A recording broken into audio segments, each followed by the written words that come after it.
नमस्कार, पत्रिका टीवी में आपका स्वागत है। मैं हूं निरंजन और आप देख रहे हैं हेलो डॉक्टर। टोमेटो फ्लू की टेंशन, ये क्या बीमारी है, कहां से आई है, बच्चों के लिए खतरा बताया जा रहा है, इन सब विषयों पे बात करेंगे। हमारे आज के जो विशेषज्ञ हैं उनसे आपको मिलवा देते हैं।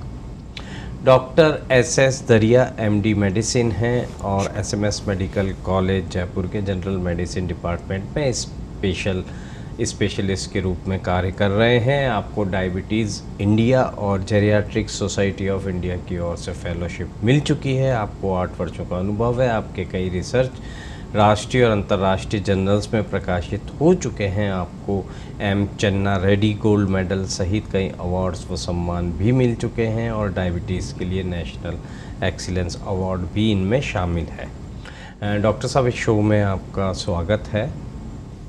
धन्यवाद। तो कई तरह के वायरस जो हैं उनके हम देख रहे हैं कि उनका संक्रमण हो रहा है, उनका असर देखने में आ रहा है। टोमेटो फ्लू भी इन दिनों बहुत नाम चल रहा है। तो ये क्या बीमारी है और जो दूसरे वायरल संक्रमण होते हैं उनसे ये किस तरह अलग है?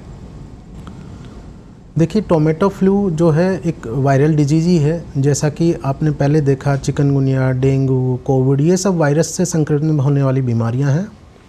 टोमेटो फ्लू जो अभी इंडिया में इमर्ज हुआ है, ये सबसे पहले केरल में डायग्नोस किया गया था, जहां की 1 से 5 साल तक के बच्चों में ये बीमारी के लक्षण मिले। बीमारी के लक्षण अन्य वायरल बीमारियां जैसे कि चिकनगुनिया, डेंगू, स्क्रब, इनके जैसे ही हैं, जिसमें कि बच्चे को बुखार आता है, बच्चे को जॉइंट पेन होता है, डायरिया होता है, बच्चे को इसमें रैशेज और ब्लिस्टर बन जाते हैं हाथों पे, पाँवों पे, सब जगह। उस ब्लिस्टर का जो साइज़ है वो टोमेटो जितना बड़ा भी हो सकता है और उसका कलर रेड होता है। इसीलिए इसका नाम टोमेटो फीवर रखा गया है। बाकी अभी तक इस वायरस को आइसोलेट करके पर्टिकुलर नाम नहीं दिया गया है। ये अभी तक सिर्फ केरल में ही जो है पाया गया है, इसलिए वहाँ इसको हम एंडेमिक मान रहे हैं। कुछ समय पहले पास के उड़ीसा में भी कुछ 1 से 9 साल तक के बच्चों में इसी प्रकार के लक्षण पाए गए हैं, जिनको कि हम टोमेटो फ्लू जैसा ही मान के चल रहे हैं। अच्छा, आपने बताया जैसे 1 से 9 साल तक के बच्चे हैं और हम जो सुन रहे हैं खबरें और जो देख रहे हैं, जितनी जानकारी आ रही है उसमें मतलब 5 साल से कम उम्र तक के बच्चों के बारे में कहा जा रहा था। तो ये तो मानना चाहिए कि लगभग 9 या 10 साल तक के जो बच्चे हैं उनका विशेष ध्यान रखने की ज़रूरत है। केरल और ओडिशा, ये 2 इलाके आ रहे हैं सुनने में जहाँ पे इसके केसेस मिल रहे हैं, या मान के चला जा रहा है कि वो जो लक्षण है वो इसके भी हो सकते हैं। दोनों मतलब समुद्र तट से जुड़े हुए इलाके हैं, तो क्या उस चीज़ से भी इसको जोड़ के देखा जा रहा है? देखिए, जो केरल और जो उड़ीसा जो तटीय इलाके हैं, वायरल फीवर कहीं भी संक्रमित के जो चांसेस होते हैं वो जनरली आपके रेनी सीजन में मोस्ट कॉमनली ये वायरस जो है वो जल्दी पनपते हैं, जल्दी फैलते हैं। जो केरल में जो केसेस पाए गए थे वो 1 से 5 साल तक के बच्चों में ही पाए गए थे। वो 26 जुलाई तक वहाँ लगभग 82 केसेस मिले थे। लेकिन अभी केरल के पड़ोस में उड़ीसा में भी जो लक्षण पाए गए हैं बच्चों में, वो 1 से 9 साल तक के बच्चों में पाए गए हैं। हालांकि हम ये नहीं कह सकते कि तटीय इलाकों में ही ये ज़्यादा होता है, लेकिन अभी तक सिर्फ वहीं पे ये केसेस पाए गए हैं, इसलिए हम केरल और उड़ीसा के बारे में ही अभी हम लोगों को पता है। हो सकता है आने वाले टाइम पे ये बाकी इलाकों में भी फैल जाए। बिल्कुल। अच्छा, एक थोड़ा सा विरोधाभास है, इसको हम समझना चाहेंगे कि कोरोना जिसने पूरी दुनिया में हाहाकार मचाया, बच्चे उससे लंबे समय तक सुरक्षित रहे और उनका टीका जो है वो सबसे बाद में आया। ये एक सामान्य तरह का फ्लू है और अपने विशिष्ट लक्षणों के कारण इसका नाम टोमेटो फ्लू दिया गया है। तो ऐसा क्या है कि कोविड का जो वायरस था उससे तो बच्चे सुरक्षित रहे, लेकिन एक ये जो आम फ्लू है ये उन्हें अपनी चपेट में ले रहा है? क्योंकि जब भी हम वायरस की बात करते हैं तो इम्यूनिटी की ही बात होती है। तो बच्चों की इम्यूनिटी तो कम हुई नहीं है, तो फिर ये वायरस उन पे क्यों हमला कर रहा है? देखिए, बात करें हम टोमेटो फीवर या टोमेटो फ्लू वायरस की, तो ये बच्चों में इसलिए है क्योंकि ये एक तरीके का इंटेस्टिनल वायरस है। तो इंटेस्टिनल वायरस की जो एंटेरोवायरस फैमिली होती है वो अधिकतर जो है यंग बच्चों में जो 1 से 5 साल तक के 1 से 9 साल तक के उनमें इफ़ेक्ट करती है, क्योंकि उनका इम्यून सिस्टम जो इंटेस्टिनल इम्यून सिस्टम है वो कमज़ोर होता है।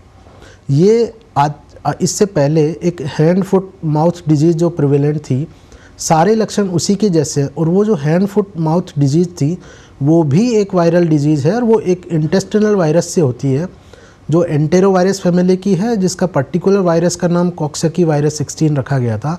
सारे लक्षण हम देखे जाएं तो उसी से मिलते जुलते हैं, और चूँकि बच्चों में जो इंटेस्टिनल इम्यूनिटी होती है वो कमज़ोर होती है, इसलिए इनमें ये जल्दी होता है। साथ ही इस वायरस की वजह से जो शरीर पे जो ब्लिस्टर बनते हैं, जो रेड कलर के ब्लिस्टर, अर्टिकेरिया है, रैशेज हैं, ब्लिस्टर मतलब जो हम फफोला जिसको हम कह सकते हैं, फफोला हम कहते हैं, वो फफोला बढ़ कर के आकार में एक टोमेटो जितना हो सकता है, इसीलिए इसका नाम जो है अभी हमने टोमेटो फ्लू रखा गया है।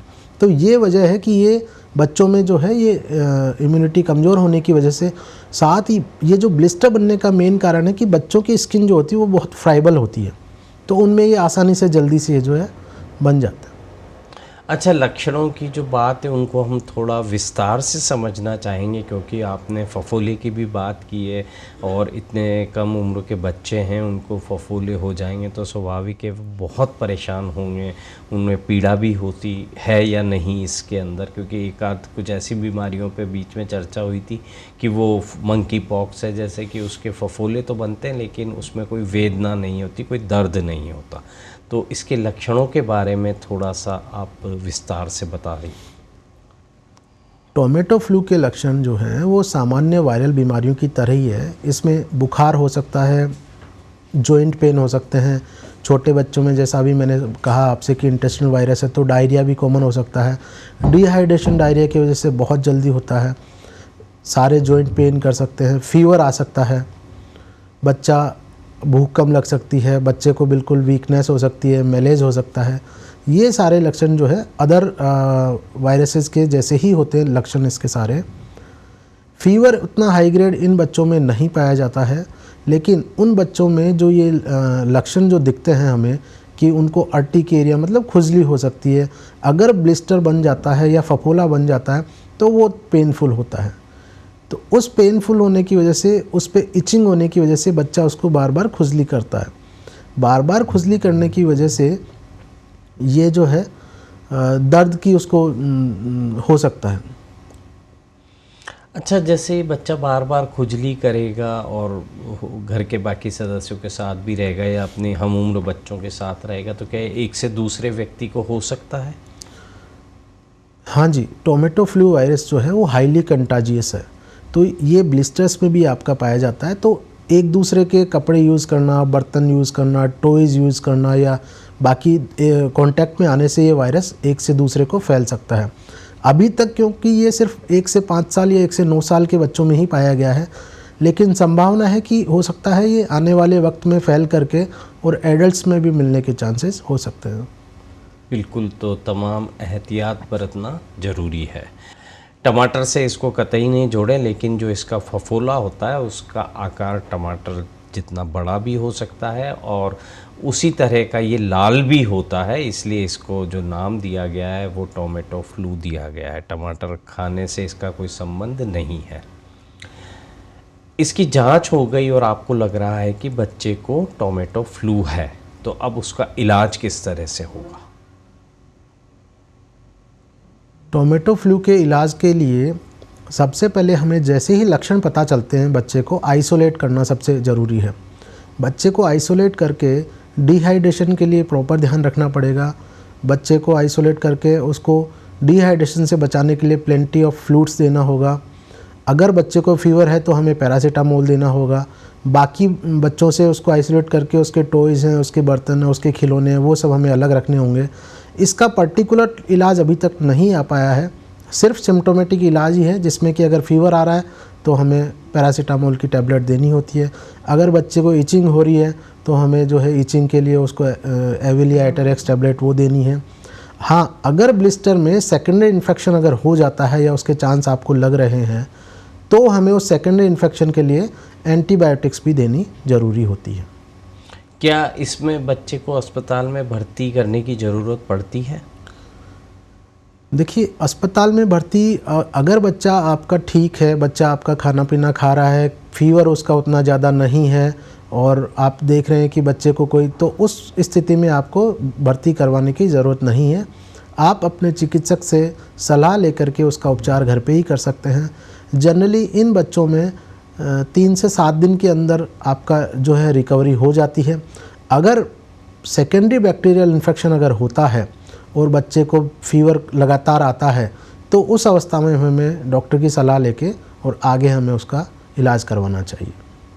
अच्छा, जैसे आपने बुखार के बारे में कहा, तो बुखार कितना तेज जो है उसको आंकड़े मतलब संख्या के हिसाब से देखें भाई, 100 डिग्री, 101 डिग्री, 102 डिग्री, सुबह के समय, दिन के समय, शाम के समय, 2 दिन, 3 दिन, 4 दिन, मतलब कौन सा पैटर्न है जिस पे ध्यान देने की ज़रूरत है? देखिए, बुखार इसमें सामान्यतः 100 से 101, 102 तक जा सकता है। इसका पर्टिकुलर पैटर्न नहीं है। फ़ीवर आपको कभी भी आ सकता है। फ़ीवर अगर आपका माइल्ड ग्रेड है या फ़ीवर के पैरासीटामोल से आपका फ़ीवर उतर जाता है, बच्चा आपका खाना पीना खा रहा है, बच्चा आपका डिहाइड्रेटेड नहीं है, तो हमें चिंता करने की ज़रूरत नहीं है। सबसे इम्पोर्टेंट चीज़ है जो आपको बच्चे को आइसोलेट करना है ताकि दूसरे बच्चों को इन्फेक्शन नहीं हो। अगर बच्चा स्कूल जा रहा है या बच्चा, आपको पता है कि आज हमारे बच्चे को ये फ़ीवर आ गया है और पूरे शरीर पे उसके जो है इचिंग हो रही है, रैशेज हो गए हैं, तो सबसे पहले हमें स्कूल से आइसोलेट करना है। बच्चे को स्कूल से आइसोलेट करके और डेली उसका टेम्परेचर मॉनिटरिंग करना है, प्रॉपर हाइजीन रखना है, प्रॉपर हाइड्रेशन रखना है, खाना पीना प्रॉपर रखना है। अच्छा, जैसे कोविड के दौरान हमने मास्क वगैरह क्या एहतियात बरता था, तो क्या बच्चे को मास्क पहनाना चाहिए या बच्चे के साथ जो भी घर का बड़ा लगातार मौजूद है उसे भी मास्क वगैरह पहनना चाहिए, अपने आप को सैनिटाइज़र का उसे इस्तेमाल करना चाहिए? जी, बिल्कुल। बच्चे के साथ या बच्चे को, दोनों को बार बार अपने हाथ जो है साबुन से धोने चाहिए। अगर सैनिटाइज़ आप किसी और चीज़ से हैं तो सैनिटाइज़ भी करना चाहिए। मास्क का, जैसा कि कोविड में था उसमें मास्क की ज़रूरत थी, लेकिन ये अभी रेस्पिरेटरी ड्रॉपलेट से इसका इन्फेक्शन अभी जो है वो पता नहीं चल पाया है। हाँ, ब्लिस्टर्स कंटाजियस है कि अगर आपका टच से ये एक दूसरे को फैल सकता है, तो इसलिए उसके लिए हमें जो है सैनिटाइज़र का उपयोग बार बार करना चाहिए, या सैनिटाइज़र नहीं है तो घर पे आप सिंपल आप साबुन से हाथ को बार बार धोना चाहिए। अच्छा, बच्चों में क्या होता है कि जैसे बारिश का मौसम है, फिर उमस हो रही है और खुजली और इस तरह से वो भी फुंसी हो जाती है, वो फोड़े फुंसी फूट जाते हैं या उनमें बढ़ गया संक्रमण, तो वे भी फफोले का रूप ले लेते हैं। तो उसमें और इस टोमेटो फ्लू वाले जो फफोले हैं उसमें कोई ख़ास फ़र्क देखने में आएगा? जो जनरली आपकी उमस या ह्यूमिडिटी की वजह से है, वहाँ फंगल इन्फेक्शन मोस्ट कॉमन होता है और वहाँ फफोले इतने ज़्यादा नहीं बनते हैं। वहाँ सिंपली आपका जो है वो फंगल उसकी वजह से रेडनेस हो जाएगी, इचिंग हो जाएगी, आप खुजली करेंगे, लेकिन वहाँ ब्लिस्टर्स नहीं बनते जैसा कि आपके टोमेटो फ्लू में बन रहे हैं। और ये जो ब्लिस्टर्स हैं ये रेड कलर के मतलब 4 से 5 सेंटीमीटर तक बड़े हो सकते हैं। वहाँ जो है उमस और इनकी वजह से ऐसा नहीं होता है। अच्छा, जब ये समस्या होती है, मान लीजिए किसी बच्चे को टोमेटो फ्लू हो गया है, उसका इलाज चल रहा है, तो उनके खान पान के बारे में कुछ बताइए। उन्हें कौन सी चीज़ें खाने को दी जानी चाहिए, कौन सी नहीं दी जानी चाहिए, क्योंकि इतने छोटे बच्चे इसके चपेट में आ रहे हैं, तो उनको उनके खान पान को लेकर बच्चों की अलग अलग पसंद होती है। किसी को जंक फूड पसंद आता है, किसी को रेडीमेड जो बाज़ार में पैक्ड चीज़ें मिलती हैं वो पसंद आती हैं। घर का खाना तो बहुत ही मुश्किल से और मजबूरी में ही खाते हैं वे बच्चे। जैसा मैंने आपसे शुरू से कहा, ये इंटेस्टिनल वायरस की वजह से मोस्ट कॉमनली फैलता है। तो मतलब हमें रेडी फूड का मतलब ये खान पान, यस, तो हमें रेडीमेड फूड या जंक फूड तो बिल्कुल ही अवॉइड करना है। घर पे बना हुआ खाना ही देना है। कोशिश करें कि लिक्विड फूड जो है, फ्लूइड जो है वो उसको ज़्यादा दें। फ्रेश खाना घर पे बना हुआ वो ही उसके लिए सबसे अच्छा है। जंक फूड और रेडीमेड फूड हमें बिल्कुल अवॉइड करने हैं। बच्चे को लिक्विड भी देना है, अगर जूस भी देना है तो मैं गुजारिश करूँगा कि घर पे बना हुआ ही उसको दें, पैक्ड नहीं दें। अच्छा, जैसे आपने बताया कि 7-8 दिन का जो समय होता है उस दौरान इस वायरस का जो असर है वो धीरे धीरे कम हो जाता है और जो इलाज चलता है उसका भी असर होता ही होगा। तो फिर हम कितने दिन बाद ये मान लें कि बच्चा अब इस बीमारी से मुक्त हो गया है? देखिए, ज़्यादातर बीमारियां जो वायरल बीमारियां हैं वो सेल्फ लिमिटिंग होती हैं। बात करें पर्टिकुलर टोमेटो फ्लू की, तो 3 से 7 दिन का जो इसका पीरियड है, 7 दिन के बाद हम मान सकते हैं कि बच्चा इस बीमारी से जो है वो उबर चुका है। अच्छा, इस बीमारी की पुष्टि और ठीक होने के बाद क्या किसी तरह की जांच आदि की ज़रूरत पड़ती है? मान लीजिए इस बीमारी के साथ बच्चे को सांस लेने में समस्या हो रही है, उसके विज़न में कोई दिक्कत आ रही है, तो क्या होगा? देखिए, जनरली टोमेटो फ्लू में ऐसा अभी तक जो जितने बच्चे, पहले 82 बच्चे थे और अभी 26 बच्चे और मिले हैं उड़ीसा में, उनमें किसी में ऐसा पाया नहीं गया है। अगर बच्चे को सांस लेने में तकलीफ़ है या उसका विज़न डिक्रीज़ हो रहा है, तो हमें बाकी चीज़ों के बारे में भी सोचना होगा और उनसे रिलेटेड हमें उस बच्चे को एडमिट करके और सारी जांचें हमें करनी होगी। इसमें अभी तक ऐसा नहीं पाया गया। भारत में हम बात करें तो अभी 2 राज्यों में का ज़िक्र आया है कि जहाँ पे इसके मरीज़ मिल रहे हैं, तो वहाँ पर इसकी कोई वजह बताई है वहाँ के जो चिकित्सा विशेषज्ञ हैं या अध्ययनकर्ता हैं कि इस वजह से ये यहाँ बच्चों में फैला है? क्योंकि ये तो पश्चिमी देशों की बीमारी है, दूसरे देशों की बीमारी है जो कि अब हमारे यहाँ भी हो रही है। देखिए, ऐसा अभी तक पर्टिकुलर ऐसा कुछ निकल के आया नहीं है कि केरल में ही क्यों हुआ। जैसा कि हमने अभी पिछले 3 साल पहले भी देखा कि अधिकतर बीमारियां जो है वो हमारी केरल से ही निकल के आ रही हैं, चाहे वो कोविड-19 हो, चाहे मंकी पॉक्स हो, चाहे आपका जीका वायरस हो, चाहे, तो ये इसका पर्टिकुलर कोई रीज़न अभी सामने नहीं आ पाया है। लेकिन जहाँ वहाँ रेनी सीजन में वहाँ केरला में फ्लड और ये बहुत ज़्यादा होती हैं, तो वो एक कारण हम मान के चल सकते हैं। बिल्कुल। तो बारिश का मौसम है, इसमें तमाम एहतियात ज़रूर बरतें, ख़ासकर बच्चों के साथ टोमेटो फ्लू की टेंशन बरकरार है। अच्छा, ऐसे बच्चे जो नवजात की श्रेणी में आते हैं, जो मदर फीडिंग पर निर्भर करते हैं, तो उन्हें लेकर कुछ सावधानियां बरतने की ज़रूरत है टोमेटो फ्लू के संदर्भ में, मंकी पॉक्स के संदर्भ में? देखिए, टोमेटो फ्लू के संदर्भ में अगर ब्रेस्ट फीडिंग है तो ब्रेस्ट फीडिंग हमको नहीं रोकनी है, क्योंकि ब्रेस्ट फीडिंग जो है, ब्रेस्ट मिल्क है, वो अपने आप में एक बहुत जो है इम्पोर्टेंट चीज़ होती है, उसको अवॉइड नहीं करना है। नवजात शिशु को अगर ऐसा हो जाता है तो मदर को जो है वो बार बार हैंड हाइजीन और सैनिटाइजेशन और वो सब प्रॉपर रखना है। बच्चा डिहाइड्रेटेड नहीं हो इसलिए उसको प्रॉपर जो है ब्रेस्ट मिल्क कंटिन्यू कराते रहना है उसको। अच्छा, पिछले दिनों हमने मंकी पॉक्स को लेकर जब बात की थी तो हमारे उस शो में जो विशेषज्ञ थे उन्होंने यह बताया था कि जिन लोगों को आज से 30-40 साल पहले चेचक के टीके लग चुके हैं, बचाव के टीके, वे लोग मंकी पॉक्स को लेकर भी मतलब सुरक्षित हैं कि उस टीके के असर से उनको मंकी पॉक्स का संक्रमण या वो जो वायरस है वो अपनी चपेट में नहीं लेगा, इसकी संभावना अधिक है। तो क्या टोमेटो फ्लू में भी वही सुरक्षा उन लोगों को मिलेगी? अधिकतर वायरल फीवर्स में एक बार आपको इन्फेक्शन होता है तो उस पर्टिकुलर वायरस से इन्फेक्शन होने के चांसेस बहुत कम होते हैं। जैसे कि अगर आप डेंगू की बात करें तो डेंगू के भी जो है 4 अलग अलग स्ट्रेन होते हैं।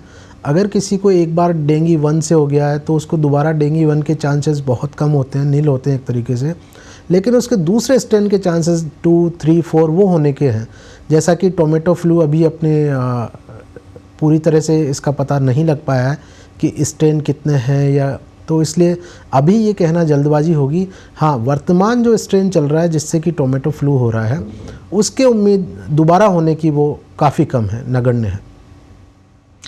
अच्छा, जिन बच्चों ने कोविड का टीका लगवाना शुरू कर दिया है, क्या उन लोगों को इस वायरल इन्फेक्शन से कोई सुरक्षा कवच मिल सकता है या इसका भी कोई अलग टीका आएगा?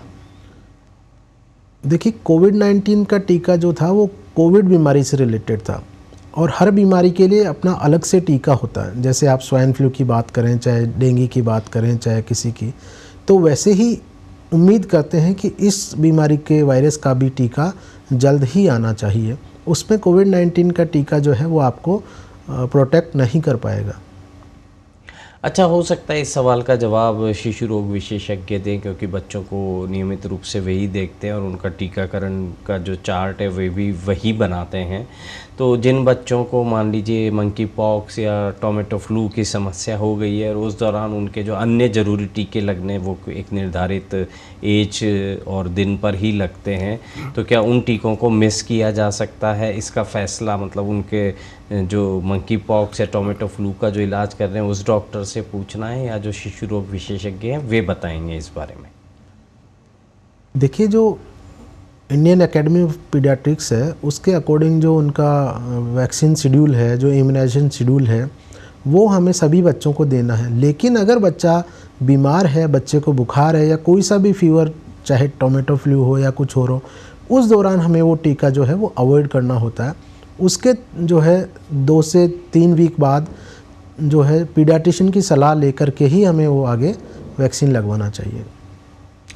अच्छा, हमने ये कई जगह पढ़ा है, वैज्ञानिक स्टडीज़ में कहा गया है कि जो वायरस होते हैं वो आपके शरीर में एक बार प्रवेश कर जाते हैं तो वे सदा के लिए वहाँ पर बस जाते हैं। अब आपकी जब इम्यूनिटी कमज़ोर होती है तो वो वायरस असर दिखाते हैं, और आपकी इम्यूनिटी मजबूत होती है तो वो दबे रहते हैं, आपको बीमार नहीं करते हैं। अब बच्चों को यदि इतनी कम उम्र में ही इस तरह के वायरल संक्रमण हो रहे हैं, तो क्या हम ये मान के चलें कि जीवन में आगे जाके भी उनको इस तरह की समस्या होती रहेगी? नहीं, ऐसा नहीं है। एक बार अगर आपको वायरल डिजीज़ हो गई है तो उसके अगेंस्ट आपकी बॉडी में एंटीबॉडी जो है वो बन जाती है, तो दोबारा उस संक्रमण से बचाव के लिए वो काफ़ी होती है। इसलिए हम ये नहीं माने कि अगली बार हमें दोबारा ऐसा हो सकता है। चांसेस तो होते हैं पर बहुत ही कम होते हैं। टोमेटो फ्लू से बचने के लिए घर के बच्चों और बड़े सदस्यों को किन किन सावधानियों और उपायों पर ध्यान देना चाहिए, हमारे दर्शकों को आप एक बार पुनः रिमाइंड करवा सकते हैं? देखिए, टोमेटो फ्लू से बचने के लिए बच्चों का जो हाइजीन है वो प्रॉपर हमें रखना होगा। छोटे बच्चे होते हैं वो अपना हाथ कहीं भी लगा देते हैं, कहीं भी अपने हाथ को टच करके मुंह में डाल देते हैं। ये चीज़ों का हमको ध्यान रखना पड़ेगा। अगर बच्चा हमें किसी भी तरीके से लगता है कि बच्चा आज बीमार जैसा लग रहा है, बुखार आ रहा है, आज खाना नहीं खा पा रहा है या ब्रेस्ट फीड नहीं कर रहा है, तो तुरंत हमें जो है डॉक्टर्स की सलाह लेकर के, बच्चों का जनरली जब ये बीमारी होती है तो ये एक से दूसरे में फैलने के चांसेस होते हैं, तो उस दौरान हमें बच्चों को आइसोलेट रखना चाहिए और प्रॉपर जो है डाइट का ध्यान रखना चाहिए उनका।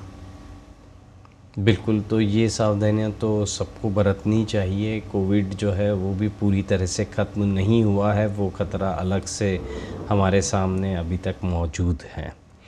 जब भी वायरल इन्फेक्शन की बात होती है और कोविड के बाद तो इम्यूनिटी सबकी जुबां पे चढ़ गया है, तो बच्चों की यदि हम बात करें 10 साल तक की उम्र के बच्चे, उनके लिए इम्यूनिटी का क्या मतलब होता है?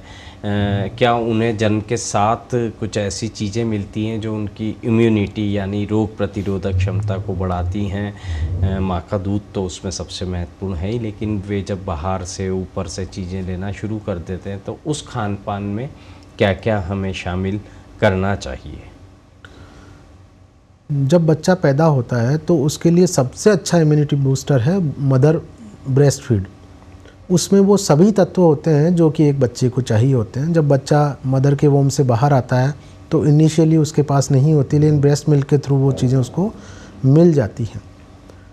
रही खान पान की चीज़ें, तो कभी भी किसी भी उम्र में, चाहे वो बच्चा हो, चाहे एडल्ट हो, चाहे वो जेरेटिक पॉपुलेशन का हो, उनको जंक फूड हमेशा अवॉइड करने चाहिए, रेडीमेड फूड हमेशा अवॉइड करने चाहिए। जहाँ तक हो सके हमें फ्रेश खाना, घर का बना हुआ वही खाना चाहिए, और खाने में सभी चीज़ें हमें इन्वॉल्व करनी चाहिए ताकि उसमें आपको प्रॉपर मात्रा में जो हमें डेली रिक्वायरमेंट है, protein, fat, carbohydrate, vitamins, minerals, वो सब आपको मिल सके। अच्छा, बच्चों में मौसम जब बदलता है तो उन्हें इस तरह की समस्याएं ज़्यादा होने लगती हैं। एलर्जी भी हो सकती है, उनको बुखार भी आ सकता है और बार बार बीमार पड़ते हैं। तो इसका मतलब क्या ये माना जाए कि उनके शरीर में रोगों से लड़ने की क्षमता कम है? बिल्कुल, जो बच्चे पैदा होते हैं उन बच्चों में इम्यूनिटी बड़ों से बहुत कम होती है। इम्यूनिटी जो है उसके लिए वैक्सीन जो है आपकी वो शेड्यूल के अनुसार लगानी चाहिए। वैक्सीन से बहुत सारी प्रिवेंटेबल डिजीज़ हैं जिनसे कि आप बचा जा सकता है, तो उनका उपयोग अगर आप करेंगे, प्रॉपर हाइजीन रखेंगे, प्रॉपर सारी चीज़ें रखेंगे, तो आप इन बीमारियों से बच सकते हैं। यदि किसी बच्चे में टोमेटो फ्लू या मंकी पॉक्स इस तरह की जो चीज़ें हैं जो हम डिस्कस करते हैं, जो ज़्यादा खबरों में रहती है, वो दिखाई दे किसी बड़े को, माता पिता को, परिवार के सदस्य को, तो उस बच्चे को किस तरह के डॉक्टर को सबसे पहले दिखाना चाहिए? ऐसी अवस्था में सबसे पहले आपको आपके पीडियाट्रिशियन यानी आपके बच्चों के विशेषज्ञ को दिखाना सबसे ज़रूरी होता है। वो ही आपको आगे जो गाइड करेंगे उसके अनुसार ही आपको आगे दवाएं देनी होती हैं। बिल्कुल। तो जो शिशु रोग विशेषज्ञ आपके बच्चे का अब तक इलाज करते आ रहे हैं, वे उसकी नब्ज़ से वाकिफ़ हैं, इसलिए उनको सबसे पहले दिखाइए। इंटरनेट डॉक्टरी, गूगल डॉक्टरी ना करें, अपनी तरफ से कोई भी दवा या नुस्खा ना आजमाएं। डॉक्टर एस दरिया जी को हम धन्यवाद कहेंगे, टोमेटो फ्लू से जुड़ी हुई इतनी महत्वपूर्ण जानकारी उन्होंने दी। हेलो डॉक्टर में आज के लिए बस इतना ही। कल फिर मिलेंगे। देखते रहिए पत्रिका टीवी और रखिए अपनी सेहत का ख्याल। नमस्कार।